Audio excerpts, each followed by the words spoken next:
Hey everyone, Rich Gasaway here. I want to take a moment before the podcast begins to remind you about the new Situational Awareness Matters Online Academy. The Online Academy teaches your members everything they need to know about situational awareness and high-risk decision-making for a crazy affordable price. If you enroll 31 or more members, the cost is just $49 a person. That's like half the price of a decent pair of gloves. Since the Academy opened for enrollment in January, more than 700 students have enrolled, and for good reason. Did you know that issues with situational awareness are consistently identified as contributing factors in near-miss, injury, and fatality reports? Please, don't wait until your agency has a critical injury or fatality incident. Please don't wait. I get to work with departments that have experienced critical injuries and fatalities, and I can tell you they are hurting organizations. Please don't let that happen to you. Seriously, I can take your understanding of situational awareness and high-risk decision-making to the level that it needs to be. Visit samatters.com, click on the green button on the right side of the homepage, the green one, that says Online Academy. For our premium enrolled students in the Academy, they get to participate in monthly webinars where I have guests talk about important safety topics. Last month's webinar guest was Chief Dennis Rubin talking about crew resource management. The next webinar on August 30th will feature Fire Chief Ron Canterman talking about safety, leadership, advocacy, and being the champion. On September 11th, our guest will be retired Fire Chief, Attorney, and Physician's Assistant John Murphy talking about first responder safety and street drugs like fentanyl and heroin. This is a really important topic right now as this issue is impacting many first responder agencies. On October 30, the webinar guest will be FDNY Battalion Chief Dan Sheridan talking about First Due Battalion Chief Size Up and Situational Awareness. Again, these webinars are exclusively for the premium enrolled Academy students, and playbacks are always available in the course room if you miss the live event. Okay, that's enough of the pre-show stuff. Roll that podcast intro.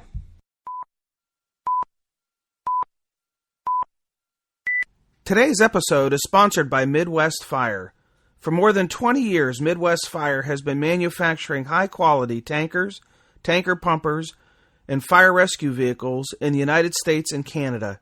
Keeping firefighters safe while enhancing their capabilities is what they do best. To learn more, go to MidwestFire.com. Hi, this is Firefighter Richard Marcus from the New Hartford Volunteer Fire Department, and you're listening to Dr. Richard Gasaway on SA Matters Radio, helping us see the bad things coming in time to avoid the bad outcomes.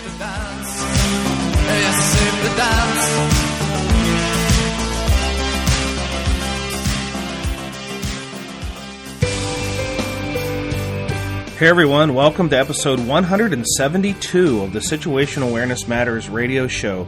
I'm your host, Rich Gasaway. The purpose of this show is to improve situational awareness and decision-making for individuals and teams who work in high-risk, high-consequence, time-compressed environments with changing conditions. The SA Matters mission is simple, to help you see the bad things coming and time to avoid bad outcomes. If you're new to the podcast, you have some homework to do by going back and listening to past episodes. I've released a new episode every Tuesday. Never missed a week for more than 3 years. And I do that for you, the listeners of this show. You truly inspire me. I've been sharing the message of situational awareness and high-risk decision-making at live events for 12 years now, and have trained just over 59,000 first responders and business leaders. I'm here for the long run, and for so long as I'm able, I'll continue to share this message, a message of hope, a message of inspiration, and a message of encouragement for you, the listener, for all first responders, to help you develop and maintain strong situational awareness and make quality high-risk decisions. I'm dedicated to helping improve your safety and survival and to help you accomplish the most important goal of all, and that's to go home to the ones who love you. And speaking of sharing the message, I'm coming to you today from the NASA John Glenn Research Facility in Cleveland, Ohio, where I am here to deliver a keynote address and a follow-on seminar on situational awareness. One of the questions I get asked a lot by readers and listeners are, when are you coming to my area? Or where are you going to be next? Great question, and the answer is easy to find out. There's a link to my upcoming event schedule right on the homepage of SA Matters. Just click on the blue box on the right side of the homepage labeled Upcoming Events Schedule. Hey, and if you want to save some money hosting a program, and who doesn't want to save some money, right? Here's a tip on how you can host a program at a reduced cost. You've heard me probably mention in some previous episodes about companion programs. These are programs on adjoining days to other programs. So if you see I'm delivering a program within a couple hours of your department, and you think you might want to tag along as a companion, you can save as much as 20% off the cost of a program by being a companion to an existing program. That's what I call truly a win-win.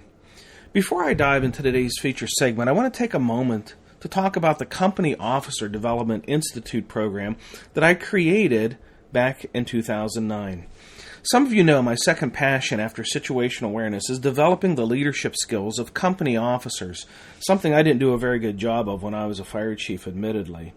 I was guilty of promoting officers before they were prepared to be leaders, and that was my fault. And then I got frustrated at them when they didn't do a good job of providing leadership to their crews or their stations, and that was my fault too. So I partnered with Indianapolis Fire Captain Patrick Harper, and we created the Company Officer Development Institute.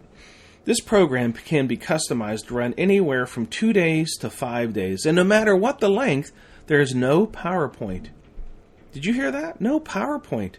Can you imagine a week-long class that doesn't use PowerPoint? Is it even possible? Not only is it possible, but it is a better way to learn the skills essential for good leadership.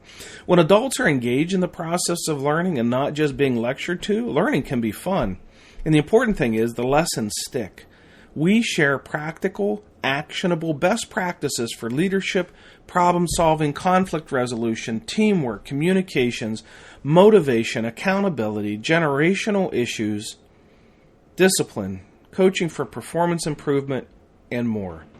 So when you get sick and tired of being sick and tired and frustrated from having to deal with uncommitted, unprofessional, undedicated members who are destroying the morale of your department because your officers don't know how to manage that, and it's sucking the life out of you, contact me for a program that will teach your department a better way of leadership and committed followership. In today's feature segment, I'm going to explore how confirmation bias can impact situational awareness. And when I'm done with the feature segment, stick around and I'll tell you where you might be able to attend an upcoming Situational Awareness Matters Tour Stop event. Who knows? Maybe I'm going to be right in your state or right in your county soon. The foundation of situational awareness is capturing clues and cues in your environment, or what some call paying attention, and then making sense out of those clues and cues, what some would call understanding, and then making projections about future events, what some would call prediction. One of the challenges in the formation of situational awareness that can arise during the understanding phase is confirmation bias, putting the pieces together. The clues and cues are captured during the perception phase of situational awareness, or what we call level 1 situational awareness. At level 1, we don't make sense out of the clues and cues. Rather, we're simply just on a mission to gather information.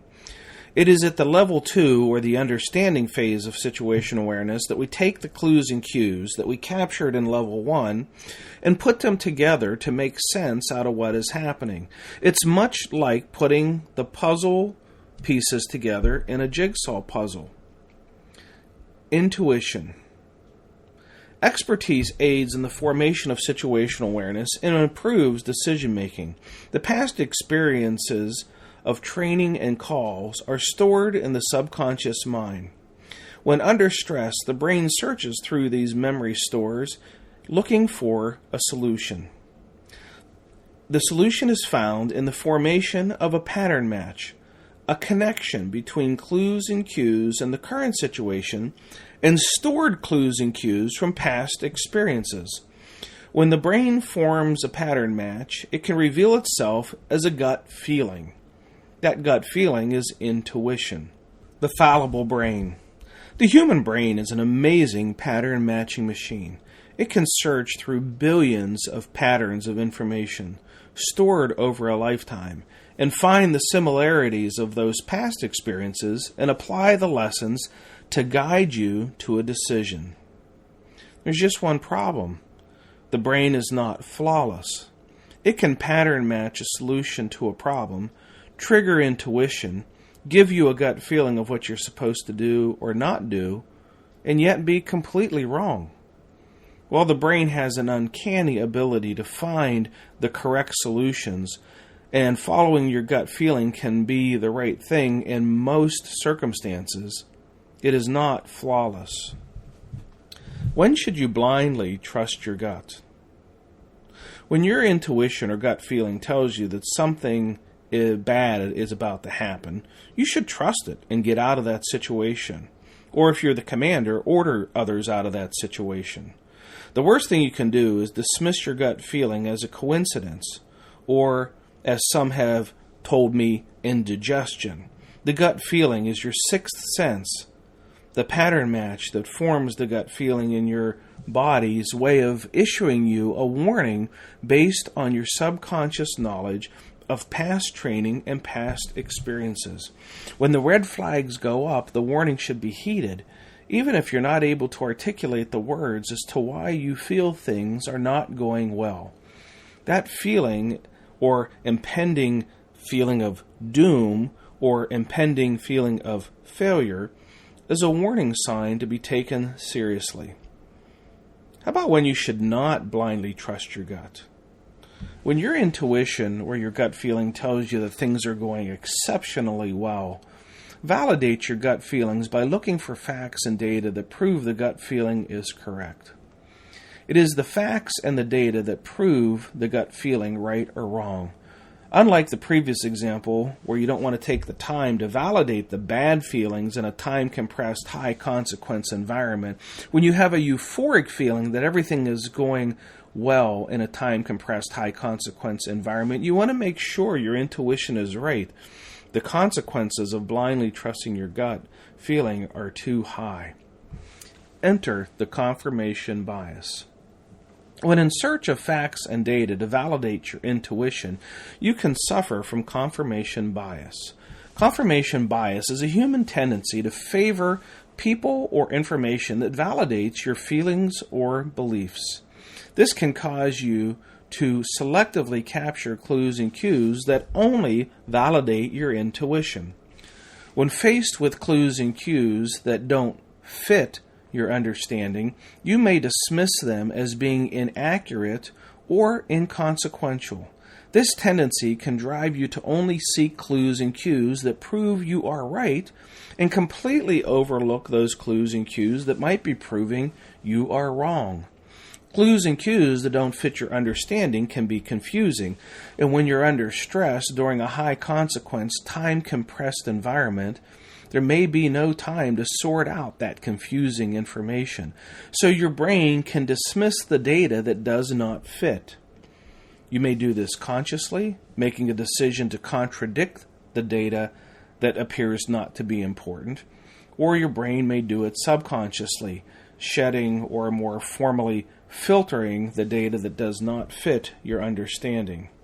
As sobering as it is, your brain can prevent you from seeing things and hearing things that do not fit your understanding of the situation.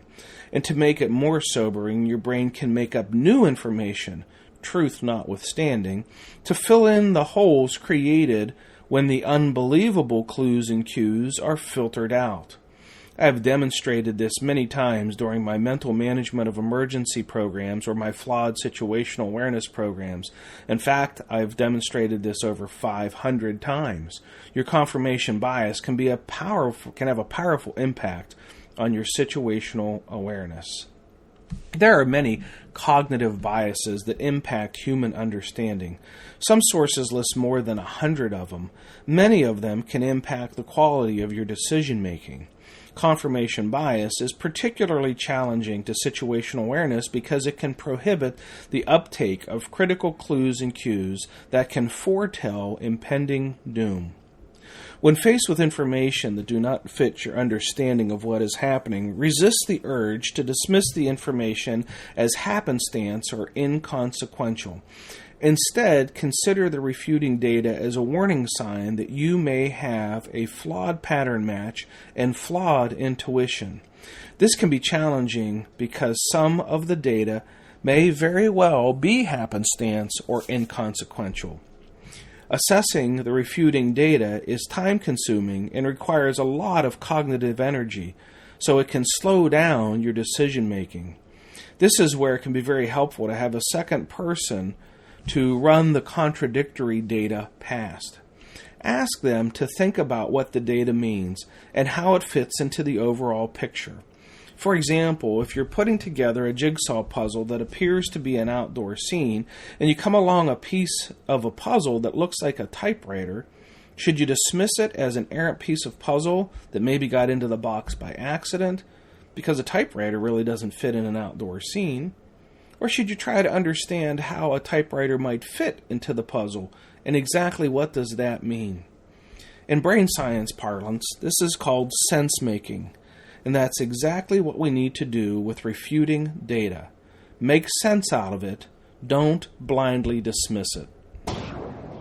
Hey, if you've experienced or witnessed a near miss and would like to have a platform to share your lessons learned with others, contact me by visiting the samatters.com website and clicking on the Contact Us tab at the top of the homepage. Think about it for a moment. Sharing the lessons learned from your near miss here on the podcast could save the life of another first responder. If you want to share your experience, contact me. All right, I want to take a moment to share a piece of feedback that I received by email. I get these every once in a while, and I have to tell you, they really, really inspire me. Okay, so let me share this one. Dr. Gasaway, today I attended your situational awareness lecture. This is the second time I have seen you speak, and I wanted to tell you that from the first time I saw your presentation, the things you spoke about have been in the forefront of my mind in everything I do in the fire service. I'm not an officer yet, but when I arrive at the scene and throughout the incident, I do my own size up. I've been listening to your podcast since I saw you at the Beaver County Community College, and it truly is some amazing material. I just wanted to let you know that your class has forever changed my attitude toward the fire service and the way I react and prepare for the usual smells and bells calls. Hopefully, and I pray to God that it never comes to it, that I will be able to save myself or save someone else with the lessons you have taught me. Thank you so much for doing what you're doing. Keep up the good work, and God bless. Sincerely, Firefighter Nick Fennick, the Ignamar Volunteer Fire Company in the town of McCandless, Pennsylvania, Station 87. Nick, thank you so much for sharing that feedback with me. If you want to send me any feedback, I'd love to hear from you. Just visit the SA Matters website, click on the Contact Us tab on the top of the homepage, or just shoot me a message on Facebook or Twitter or LinkedIn. Okay, as I always do, I want to take a moment to thank the departments and the organizations that have hosted some great training for their members on situational awareness. Your efforts to bring this valuable and powerful training on situational awareness and high-risk decision-making to your members and others in your region are greatly appreciated. Recent tour stops have included the Woodlands Fire Department in Texas, where I did situational awareness class, and the week-long Company Officer Development Institute. The town of McCandless, Pennsylvania Fire Department, where that feedback just came from Nick, Fire Rescue International in Charlotte, North Carolina, and where I am now, the NASA John Glenn Research Center in Cleveland, Ohio.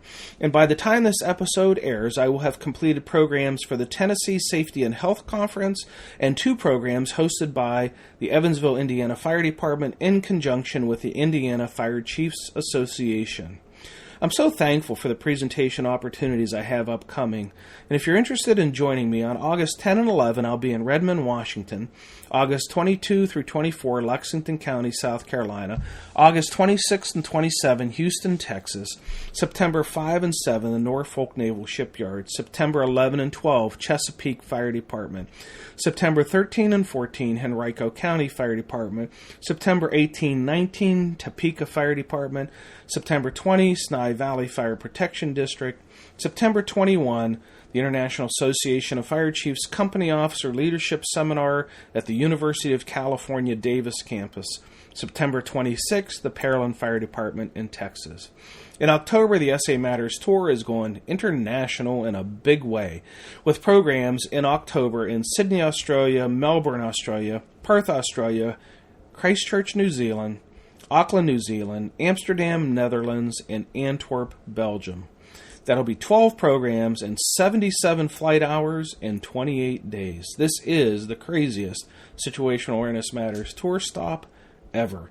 If you want to see the locations of all the upcoming Situational Awareness Matters tour stop events, head over to the SA Matters website, click on the blue box on the right side of the homepage labeled Upcoming Events Schedule. Schedule is always changing, so check back often.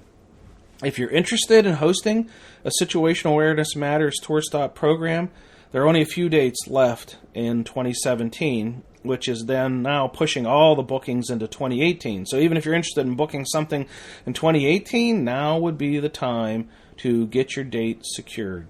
The last time I delivered programs in southwest Minnesota, I stopped by and visited the sponsor of this podcast, Midwest Fire. Midwest Fire makes amazing all-poly-bodied fire apparatus, and it's changing the industry. You seriously need to check them out at MidwestFire.com.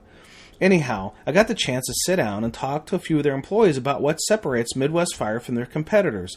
Let's listen into the conversation I had here with account executive Dalton Lingbeck as he talked about the custom-built and stock-built apparatus and inventory and how to start the process for designing and building a fire truck. All right, Dalton, do you guys do you do custom builds? Or do you do stock builds, or do you do both? Do you maintain an inventory of trucks that people can just, buy today and have delivered tomorrow? How does all that work? Well, we actually do both, and as much as we can keep stock trucks on hand, we have an inventory, but that's the hard part. We do a lot of custom trucks every year. It's what we do. I mean, we are here to build what the department needs. But we also do stock trucks because a lot of people are in immediate need of a truck. We do stock 3000s, we do stock 2000s, we do stock brush trucks. It really depends on what has gone out the door. We try to slot out 2 production spots a quarter for stock units. And on our website, you'll see stock units on our website. You'll see descriptions for them. You'll see specs, but they're not necessarily always in stock. They're standard builds, quote unquote. So the best thing for you to do is if you're in need of a truck sooner than later, don't hesitate and call us up and see what we have on hand. Because right now, I'm looking out the window into our showroom, and we have a stock 3000 sitting there right now. It's ready to go whenever, whoever needs it. Yeah, Dalton, you just threw a question into my mind.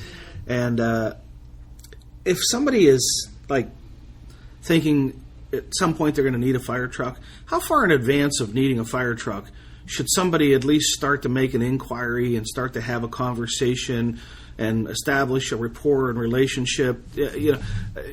I'm guessing it's something short of waking up today and saying we need a truck tomorrow, but putting some thought in the process of what would we want our new truck to have and whether they have a committee or not. How far you have a lot of dealings with a lot of customers, and I'm sure you see ones that really have it together and ones that are struggling and challenged. How far out for those ones that you would call the success stories? How far out before they actually get to a purchase does this dance or this process begin of working with somebody who can help them through the process? Well, if I understand your question correctly, we're going to kind of not include the people that need an apparatus immediately. Yeah, right. Yeah, that's what I mean. Yeah. Most success stories, honestly, are 6 months and more. You really want to get an idea of what truck you need and what truck you guys are going to spec out. The speccing out process is the hardest part because you're talking with a lot of people trying to get ideas on the paper, and that's what we are here for. We're here to talk about that. But the cool thing about with us is obviously, like I said in a previous question, is that we are direct communication, right? We're directly at the facility. So any questions, all questions that we can answer are going to be answered no matter what. But what you want to do is you want to get specs on the paper, you want to go through those specs, and you want to make sure everything is accurate, because the worst thing that can happen is for a truck to be incomplete or wrong when you take delivery of it. And that's what we try to make sure does not happen. So like I said, try to prepare as long as you can beforehand. Obviously there are situations where it can build up, a couple weeks, and here we go. We try to make it as easy as possible for you, try to make it as comfortable as possible for you. But yeah, prepare. Oh, there you go. If you're thinking about buying a truck, don't wake up on Monday and say we need to buy a truck on Tuesday. Put some thought into it. Reach out to Midwest Fire, have some conversations, and start to get some ideas flowing. As you heard from Dalton, the best success stories are those that start about 6 months before they're going to actually buy the truck, of just gathering thoughts and ideas and trying to see what's available and what's best for them. So check them out, MidwestFire.com. Thank you to Midwest Fire President Sarah Atchison and all your staff for your awesome commitment to improving first responder safety. I sincerely appreciate your support of my mission. If you're not a member of the SA Matters community of learners yet, consider joining. There are over 9,000 members connected here on SA Matters, sharing ideas about how to improve situational awareness, how to make better decisions under stress, and how to train your members to be critical thinkers and resilient problem solvers. Membership is free, and when you sign up, I'll send you a special report I've created for new members called 25 Best Practices for Improving First Responder Safety. Joining also gets you my monthly email newsletter that contains featured content from the blog and the podcast. It truly is the best way for us to stay in touch with each other. If you're not a member yet, head over to the SA Matters website, click on the red box on the right side of the homepage labeled Free Membership. If you want to get connected with me on Twitter, you can follow at Rich Gasaway on Twitter. On LinkedIn, you can search for Rich Gasaway. On YouTube, you can watch my videos on the SA Matters TV YouTube channel.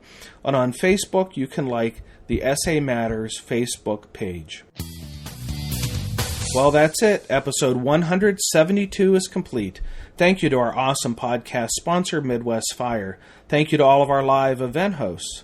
Thank you to our online academy students, and thank you, our listeners, for sharing some of your valuable time with me today. I really appreciate your support of the SA Matters mission. Be safe out there, and may the peace of the Lord and strong situational awareness be with you always. You've been listening to the Situational Awareness Matters radio show with Dr. Richard B. Gasaway. If you are interested in learning more about situational awareness, human factors, and decision-making under stress, visit samatters.com. If you are interested in booking Dr. Gasaway for an upcoming event, visit his personal website at richgasaway.com.